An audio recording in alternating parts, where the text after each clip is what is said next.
بسم اللہ الرحمن الرحیم۔ السلام علیکم ورحمۃ اللہ وبرکاتہ۔ زمین کب روتی ہے؟ اللہ پاک نے زمین و آسمان میں بشمول جن و انس جو کچھ بھی پیدا کیا ہے، ہر چیز کو قوت سماعت اور قوت گویائی عطا فرمائی ہے۔ ہر چیز اپنی اپنی زبان میں اللہ کے ذکر میں مصروف ہے۔ ایسی تمام چیزیں جو اللہ پاک نے پیدا کی، جب ان کو کوئی چیز عطا کرتا ہے تو وہ اس پر شکر بھی ادا کرتی ہے، اور جب ان کو کوئی تکلیف پہنچتی ہے تو وہ اس کا اظہار بھی کرتی ہے۔ لیکن یہ اور بات ہے کہ اللہ نے ایسی آوازوں کو جن و انس سے پوشیدہ رکھا ہے۔ دھرتی یعنی زمین کو ہی لے لیجئے، زمین بولتی بھی ہے، سنتی بھی ہے، خوشی غمی کو محسوس بھی کرتی ہے اور اس کا اظہار بھی کرتی ہے۔ نبی کریم صلی اللہ علیہ وسلم نے فرمایا، دو موقع ایسے ہیں کہ جن پر زمین روتی ہے۔ پہلا موقع یہ ہے کہ جب ناحق کسی کا خون بہایا جاتا ہے، مقتول کا قطرہ زمین پر گرتے ہی زمین پکارتی ہے، الہی مجھے اجازت دے تاکہ میں قاتل کو ابھی نگل جاؤں۔ آواز آتی ہے، ذرا صبر کر، یہ تیرے اندر ہی آئے گا۔ دوسرا موقع یہ ہے کہ جب زانی زنا کا ارتکاب کرنے کے بعد غسل کرتا ہے تو پانی کا پہلا قطرہ جب زمین پر گرتا ہے تو زمین زارو قطار روتی ہوئی کہتی ہے، الہی مجھے اجازت دے تاکہ اسے میں نگل لوں۔ آواز آتی ہے، تھوڑی دیر صبر کر، یہ تیرے پاس ہی آئے گا۔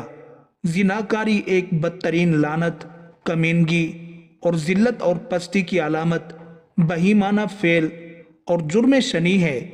اس کا مرتکب وہی شخص ہوگا جس کے دل میں خوف خدا، عذاب آخرت کا ڈر، آیات قرآنیہ اور احادیث نبویہ کا پاس نہ ہو، اپنوں اور غیروں میں اپنی ذلت اور رسوائی کا اندیشہ نہ ہو، اور وہ نہایت ہی بے غیرت، بے شرم اور بے حمیت جس کی انسانیت حیوانیت سے مغلوب ہو چکی ہو، اس جرم شنیع اور حرکت قبیحہ کے ارتکاب کا مجرم ہو سکتا ہے۔ قرآن کریم نے زنا تو کیا، اس کے قریب جانے سے بھی منع فرمایا۔ بدکاری کے پاس نہ جاؤ، بے شک وہ بے حیائی ہے اور بہت ہی بری راہ ہے۔ یعنی زنا خود بھی قبیح اور دوسرے مفاسد کے اعتبار سے قبیح تر ہے اور ہزار بار لے کے مذمت ہے۔ افراد کی روحانی پاکیزگی اور اخلاقی طہارت کے بھی منافی ہے۔ روحانیت کے چہرے پر ایک بدنما داغ ہے اور جسمانی معاشرتی مرتبہ کے لحاظ سے بھی قابل نفرت ہے۔ حضرت ابو ہریرہ رضی اللہ عنہ سے روایت ہے کہ حضور اقدس صلی اللہ علیہ وسلم نے ارشاد فرمایا، جو عورت کسی قوم میں اس کو داخل کر دے جو اس قوم سے نہ ہو، یعنی زنا کرایا اور اس سے اولاد ہوئی، تو اسے اللہ عز و جل کی رحمت کا حصہ نہیں ملے گا اور اللہ تعالیٰ اسے جنت میں داخل نہ فرمائے گا۔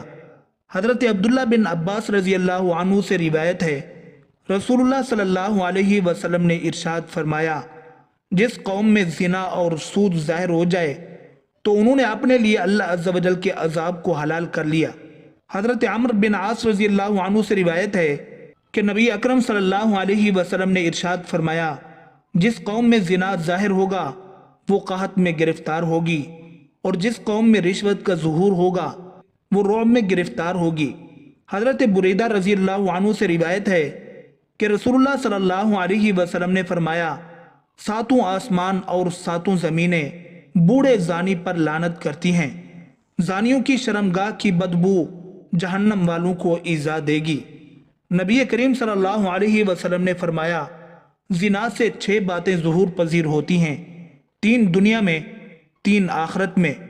دنیا میں زانی کا چہرہ سیاہ ہو جائے گا، اس لیے اس کے رزق میں تنگی آئے گی اور عمر سے برکت نکل جائے گی۔ آخرت میں اللہ تعالیٰ کی ناراضگی میں گرفتار ہوگا، حساب میں سختی دیکھے گا، عرصہ دراز تک دوزخ میں رہے گا، بشرطے کہ ایماندار ہو، ورنہ ہمیشہ ہمیشہ اس کا ٹھکانہ دوزخ ہوگا۔ نبی کریم صلی اللہ علیہ وسلم نے فرمایا، جو کوئی آزاد یا غلام عورت سے زنا کرتا ہے اس کی قبر میں 20 لاکھ سوراخ کر دیے جاتے ہیں، جن سے سانپ اور بچھو اور آگ کے شعلے اس پر حملہ آور ہوتے ہیں، اور وہ اسی طرح عذاب قبر میں مبتلا رہتا ہے۔ نبی اکرم صلی اللہ علیہ وسلم نے فرمایا، 3 قسم کے آدمیوں پر اللہ تعالیٰ نظر رحمت نہیں فرمائیں گے، بوڑھا زانی جھوٹی تقریریں کرنے والا اور تکبر کرنے والا فقیر۔ سید دو عالم صلی اللہ علیہ وسلم نے فرمایا، زنا سے 80 سال کی نیکیاں برباد ہو جاتی ہیں، اور دوزخ میں ایک کنواں زانیوں کے لیے تیار کیا ہے جس میں انہیں عذاب دیا جاتا رہے گا، اس کا نام حاویہ ہے۔ اسے اگر ایک ذرہ نکال کر دوزخ کے دوسرے حصوں میں ڈالا جائے تو وہ اس سے جل جائیں۔ کسی انسان کا قتل کرنا کتنا بڑا اور قبیح عمل ہے، احادیث سن لیجئے۔ حضرت ابو سعید خدری اور حضرت ابو ہریرہ رضی اللہ عنہ سے روایت ہے کہ حضور نبی اکرم صلی اللہ علیہ وسلم نے مومن کے قاتل کی سزا جہنم بیان کرتے ہوئے ارشاد فرمایا، اگر تمام آسمانوں اور زمین والے کسی ایک مومن کے قتل میں شریک ہو جائیں تب بھی یقیناً اللہ تعالیٰ ان سب کو جہنم میں جھونک دے گا۔ قتل و غارت گری، خون ریزی اور فتنہ و فساد اور ناحق خون بہانا اتنا برا جرم ہے کہ قیامت کے دن اللہ تعالیٰ ایسے مجرموں کو سب سے پہلے بے نقاب کر کے کیفر کردار تک پہنچائے گا۔ حضرت عبداللہ بن مسعود رضی اللہ عنہ بیان کرتے ہیں کہ حضور نبی اکرم صلی اللہ علیہ وسلم نے خون ریزی کی شدت بیان کرتے ہوئے ارشاد فرمایا، قیامت کے دن سب سے پہلے خون ریزی کا فیصلہ سنایا جائے گا۔ حضرت عبداللہ بن عمر رضی اللہ عنہ سے روایت ہے کہ نبی کریم صلی اللہ علیہ وسلم نے باہمی خون خرابہ اور لڑائی جھگڑے کے تباہ کن نتائج سے خبردار کرتے ہوئے فرمایا کہ قتل و غارت گری اتنا بڑا جرم ہے کہ اگر کوئی فرد یا طبقہ اس میں ایک مرتبہ ملوث ہو جائے تو پھر اسے اس سے نکلنے کا راستہ نہیں ملے گا۔ حضرت انس رضی اللہ عنہ سے روایت ہے، تاجدار رسالت صلی اللہ علیہ وسلم نے ارشاد فرمایا، بڑے کبیرہ گناہوں میں سے ایک کسی جان کو ناحق قتل کرنا ہے۔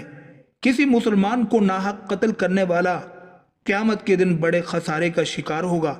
حضرت ابو بکر رضی اللہ عنہ سے روایت ہے کہ نبی کریم صلی اللہ علیہ وسلم نے ارشاد فرمایا، اگر زمین و آسمان والے کسی مسلمان کے قتل پر جمع ہو جائیں تو اللہ تعالیٰ سب کو اوندے منہ جہنم میں ڈال دے۔